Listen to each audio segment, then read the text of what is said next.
I'm on Lekki Ekpe Road now, just to show you the massive road state government is doing.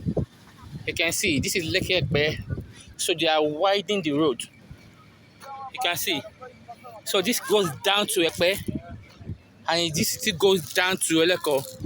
So this is one lane. When they are done with this one, they'll face the other one. The one the people are passing right now, they'll face it. So it means they want to ease traffic, because they try to ease traffic from Lekki Ikoyi axis, so that they are bringing people.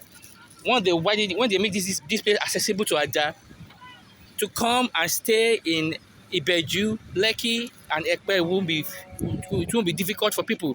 Because once the road is good, it's wide and it's smooth. So from here to Ikoyi, just like 45-minute drive. So if you wake up by 7 and you're going to work before 8, you're already, and your office is at Ikoyi, you're already in your office. You can see they are doing a wonderful job here.